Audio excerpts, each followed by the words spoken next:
Iran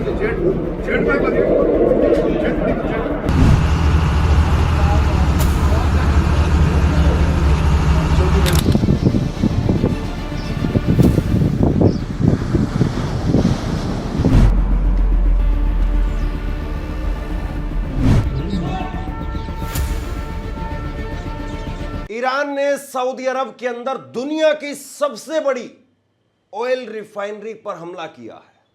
सोचिए आप, Ayatollah Ali Khamenei की शहादत के बाद में ईरान किस तरीके से अटैक कर रहा है, और ये एक सोचा समझा स्टेप है, एक सोची समझी रणनीति है कि दुनिया की सबसे बड़ी ऑयल रिफाइनरी के ऊपर सऊदी अरब के अंदर हमला किया गया।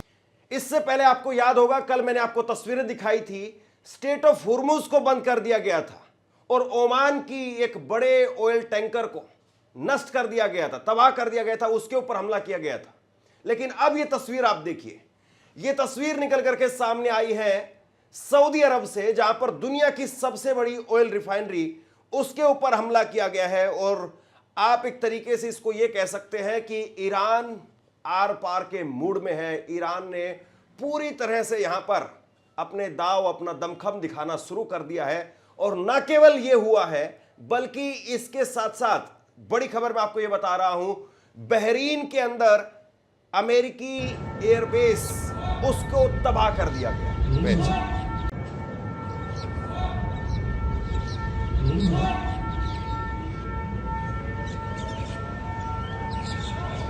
बहरीन में अमेरिकी एयरबेस को तबाह कर दिया है। दो तस्वीरें निकल करके सामने आई है। यह तस्वीर देखिए आप, बहरीन की है। बहरीन के अंदर अमेरिकी एयरबेस के ऊपर हमला हुआ है और अमेरिकी एयरबेस को तबाह कर दिया गया है। ये तस्वीरें अपने आप में बहुत कुछ बताती हैं। ऑयल रिफाइनरी को एक तरफ उड़ाना और दूसरी तरफ बहरीन के अंदर हमला करना, और लगातार ईरान, चाहे वो इराक के अंदर हो, चाहे वो ओमान में हो, चाहे वो जॉर्डन के अंदर हो, लगातार हमले कर रहा है। और अब ये जो हमला हुआ है, ये सबसे बड़ा हमला है, सबसे बड़ा हमला है ये सऊदी अरब के अंदर। और एक तरीके से मैसेज और भी साफ दे दिया गया है कि जो जो अमेरिका के पिट्ठू बने हुए हैं, उन सबको सबक सिखाएंगे, तगड़ा सबक सिखाया जाएगा। ये जो है वो एक मैसेज ईरान की तरफ से दिया जा रहा है। और सबसे बड़ी बात यह है कि अब ये जंग सिमटने की बजाय बढ़ती हुई नजर आ रही है। ये जो हमला हुआ है इस वक्त में, ये हमला इसलिए और ज्यादा खास हो जाता है क्योंकि लगातार अरब मुल्कों की तरफ से कहा जा रहा था कि अगर ईरान ने हमारे ऊपर हमले बंद नहीं किए तो हम भी इजराइल और अमेरिका का साथ देंगे, और इजराइल और अमेरिका के साथ खड़े होकर के हम भी हमला करेंगे ईरान के ऊपर। और अब देखिए आप, ईरान, उसकी मिसाइलें, उनका ड्रोन, वो किस तरीके से तबाह कर रहा है। ये तस्वीरें अपने आप में बहुत कुछ बताती है। ये सऊदी अरब की जो रिफाइनरी है, इसका नाम है अरामको, और ये सऊदी अरब की सरकारी तेल कंपनी है।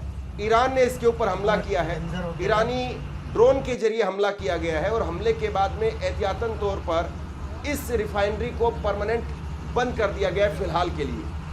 रिफाइनरी बंद होने पर वैश्विक तेल की आपूर्ति को लेकर के चिंता बढ़ गई है, यानी दुनिया भर में अब तेल का संकट वो दिखाई देगा, हाहाकार मचेगा। भारत में भी आप मान करके चलिए 150 रुपए के आसपास तेल अब आपको खरीदना पड़ेगा। अगर यही हालात बने रहे तो 150 रुपए आप कम से कम मान करके चलिए। पहले सऊदी अरब के रक्षा मंत्रालय की तरफ से बताया गया कि 2 ड्रोन उनको मार गिराया था, लेकिन इसके बाद में मलबे गिरने से रिफाइनरी के अंदर आग लग गई। वो यानी हवा के अंदर जो ड्रोन आ रहे थे, उन ड्रोन को इंटरसेप्ट कर लिया गया और इंटरसेप्ट करने के बाद में मार दिया गया। लेकिन उनका जो मलबा गिरता है, उसको तो आप हवा में खत्म नहीं कर सकते, वो मलबा तो नीचे गिरेगा ही। और मलबा जैसे ही नीचे गिरा, उसके बाद में ऑयल रिफाइनरी थी, तुरंत आग पकड़ ली और धमाका हो गया।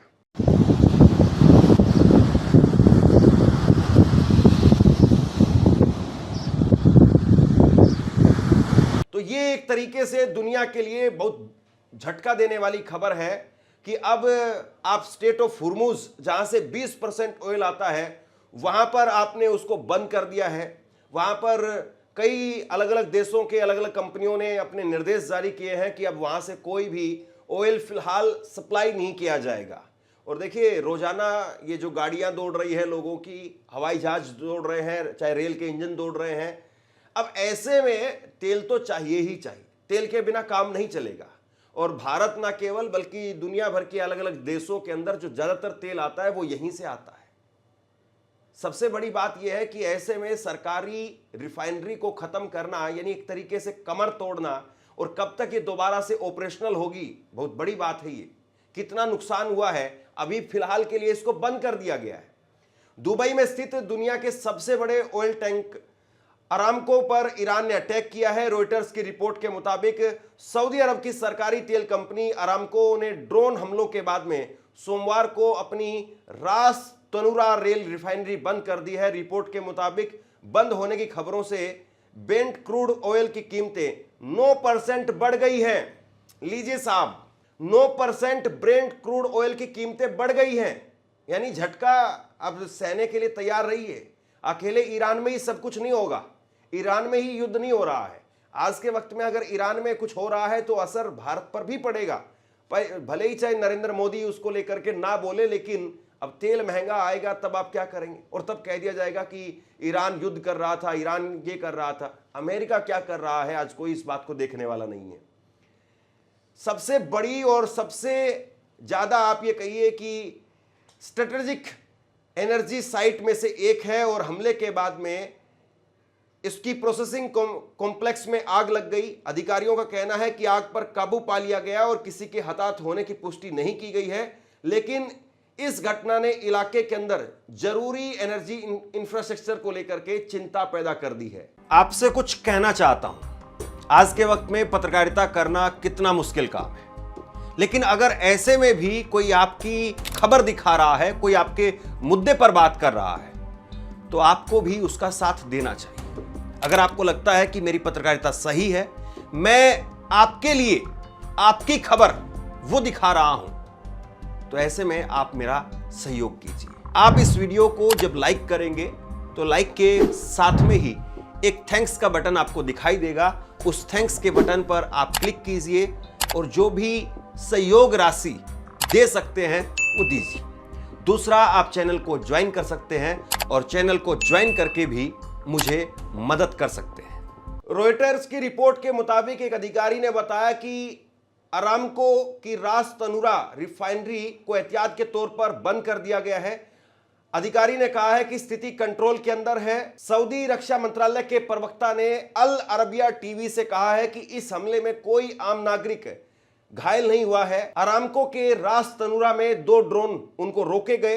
दुनिया भर के अंदर ईरान इस वक्त में एक मैसेज दे रहा है कि भैया हम रुकने वाले नहीं हैं, और अयातुल्ला अली खामेनी उनकी मौत के बाद में अगर कोई ये सोच रहा है कि हमको झुका लिया जाएगा, हमको घर बैठा दिया जाएगा, वो मुमकिन नहीं है। मैं आपको बता दूं कि स्ट्रेट ऑफ होर्मुज, जिसके जरिए करीब करीब 20% तेल जो है वो सप्लाई किया जाता है, और स्ट्रेट ऑफ होर्मुज के जरिए व्यापार करीब करीब रुक गया है। यह एक ऐसा रास्ता है जहां रोजाना दुनिया का करीब 5वें हिस्से का तेल जाता है। हालांकि ईरान ने ऑफिशियल चैनल जो है वो बंद नहीं किया है, लेकिन जहाज मालिकों ने लड़ाई के बीच में खुद ही रोक लगा दी है। पहले तो ईरान ने कहा था कि भैया हम इसे बंद कर रहे हैं, खामेनी की इस आदत से पहले जो है वो ईरान ने मैसेज भी दिया था, लेकिन अब जो तेल कंपनियों के मालिक हैं उन्होंने बंद कर दिया। अब जाहिर सी बात है, कोई भी तेल का टैंकर अगर मान लीजिए कहीं से जा रहा है जहां पर दंगे फैल रहे हैं, जहां पर युद्ध हो रहा है, तो वो एक चक्कर से अगर कितना कमाएगा तो कितना कमा लेगा, वो 1 लाख रुपए कमा लेगा। लेकिन अगर उसका टैंकर जल करके राख हो गया तो मान लीजिए कि उसकी कम से कम 25 से 30 लाख रुपए की पूंजी वो खत्म हो जाएगी। ऐसे ही समुद्री जहाज है। तमाम तेल कंपनियों के मालिकों ने कह दिया कि भैया अपने घर में खड़े कर लो, यानी जो पोर्ट है वहां पर खड़े रखो, अभी आगे नहीं बढ़ना है। स्ट्रेट ऑफ होर्मुज, उससे पहले ही समुद्र के बीच में लंगर डाल करके अपने जहाजों को रोका गया है। ये इस वक्त की जो है खबर सामने आ रही है। और अब मैं आपको दूसरी बड़ी खबर जो है वो आपको बता रहा हूं, जहां पर साइप्रस के अंदर भी हमला हुआ है, और साइप्रस में ब्रिटिश मिलिट्री बेस पर वहां पर भी ईरान ने ड्रोन से हमला किया है। अमेरिका को इस्तेमाल करने के लिए ब्रिटिश ने ये इजाजत दी हुई थी, लेकिन अब यहां पर जो है ईरान का हमला हुआ है, बड़ा हमला हुआ है, और कुवैत में भी कई फाइटर जेट वो क्रैश हो गए हैं। ये खबर सामने आ रही है। इजराइल और अमेरिका ईरान जंग का आज तीसरा दिन है ये, और तीसरे दिन आप देखिए कि किस तरीके से चारों तरफ वार हो रहा है। और ब्रिटेन के रक्षा मंत्रालय के अनुसार साइप्रस में स्थित ब्रिटिश सैन्य अड्डे पर संदिग्ध ड्रोन से हमला हुआ है और यह हमला आधी रात को हुआ है और इसके जवाब में ब्रिटिश सेना कार्रवाई कर रही है। दरअसल ब्रिटिश पीएम कीर स्टारमर ने इस बेस को अमेरिका को इस्तेमाल करने की अनुमति दी हुई थी। वहीं कुवैत के अंदर अमेरिका के कई फाइटर जेट वो क्रैश हो गए हैं और कहा जा रहा है कि अमेरिका का बेहतरीन F-15 फाइटर जेट वो क्रैश हो गया। जरा ये तस्वीर देखिए आप, ये तस्वीर देखिए, F-15 क्रैश हो गया है कुवैत के अंदर, ये कहा जा रहा है। और ये फाइटर जेट हवा के अंदर गोल गोल घूमने के बाद में थोड़ी ही देर बाद में जमीन में आकर के सीधे टकरा गया। हालांकि ये कहा जा रहा है कि पायलट उन्होंने पहले ही इजेक्ट कर लिया अपने आप को और पायलट की मौत नहीं हुई है, लेकिन एक बड़ा फाइटर जेट वो क्रैश हो गया है। ये भी अपने आप में एक तरीके से अमेरिका के लिए बहुत बड़ा झटका है।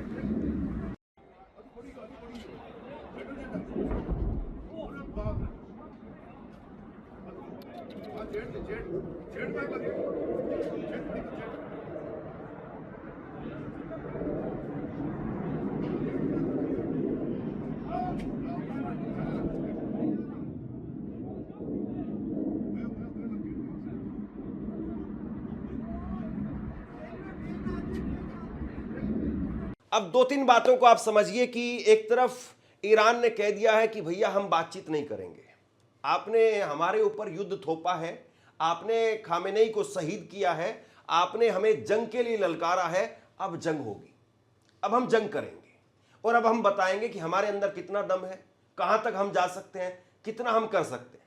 और देखिए बड़ी बात यह है कि ये इस बार हो रहा है, इससे पहले नहीं हुआ था। इससे पहले ये होता था कि अमेरिकी एयरबेस जो सऊदी अरब में है या कुवैत में है, इराक में है, ईरान में, फिर उसके बाद में कतर में है, यूएई में है, वहां से बैठ करके आराम से अमेरिका जो है वो निगरानी कर रहा था। लेकिन इस बार वहां पर अमेरिका आराम से बैठ नहीं पा रहा है। अमेरिका को उल्टा ये करना पड़ रहा है कि अपने एयरबेस से अपने अधिकारियों को, अपने सैनिकों को निकाल करके अलग अलग होटल में शिफ्ट करना पड़ रहा है, ताकि यह कहा जा सके कि यहां पर तो ईरान हमला नहीं करेगा क्योंकि यहां पर सिविलियन है। और वो ईरान की एक तरीके से आप ये कहिए कि रणनीति भी है कि अपने सैनिकों को सिविलियन के बीच में घुसा करके रखा जाए, ताकि अगर कल को ईरान हमला भी करता है तो ईरान के हमले में अगर 10-20 सऊदी अरब के लोग मर जाए तो इसके बाद में सऊदी अरब वो सीधे तौर पर इस जंग में आ जाएगा और एक रास्ता सऊदी अरब के सामने साफ हो जाएगा।